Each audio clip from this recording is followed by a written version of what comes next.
Hello everyone, finally অনেক দিন পর নিজের বাড়ি গ্রামের বাড়ি দাদার বাড়িতে বেড়াতে গেলাম। প্রায় বছরখানিক হয়ে যাবে।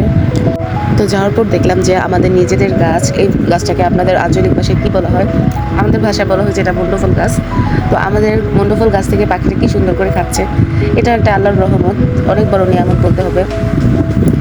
আর এই জিনিসটা আমি ক্যাপচার করে নিয়ে নিলাম, আমার কাছে খুব বেশি ভালো লেগেছে। তারপর আমি আমার পুরো বাড়িটা ভ্রমণে বের হয়ে গেলাম। দেখলাম যে আমাদের 90 দশকের একটা ফুল, এটা খুব বেশি মানুষ এখনকার যুগের মানুষ চিনবে না যদিও, বাট আমরা চিনি বা আমাদের হয়তো আগের জেনারেশনের মানুষকে চিনবে। এটাকে কী ফুল বলে যদি কেউ জেনে থাকেন অবশ্যই কমেন্ট করে জানাবেন। তারপর নদীর পাড়ে হাঁটতে চলে আসলাম। আর দাদার বাড়ি আসা মানে তো নদীর পাড়ে আসতেই হবে, মাস্ট বি। নদীর পাড়ে এসে দেখি যেখানে একটা গাব গাছ, সো আর কি গাব পেড়ে খাওয়া শুরু করে দিলাম। আর নদীর কিনারে যেহেতু এসেছি, নদীর পানিতে নামবো না তা কী করে হয়, যদিও আমি সাঁতার পারি না, বাট খুব শখ করে হলেও নামি যতটুকু পারি আর কি।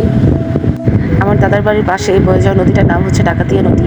এই জায়গাটা এত ভালো লাগে আমার, এত ভীষণ ভালো লাগে যা বলার বাইরে। মনে হয় যে সারাদিন আমি এখানে পার করে দিতে পারবো, এতটাই ভালো লাগে। তো আর কি, এই যে আমার বাড়ির বাচ্চারা এখানে গোসল করতেছে, আমি যদিও বা এখানে নেমে গোসল করছি না, বাট নৌকায় বসে বসে এনজয় করছি। এই তো এতটুকুই পারছি।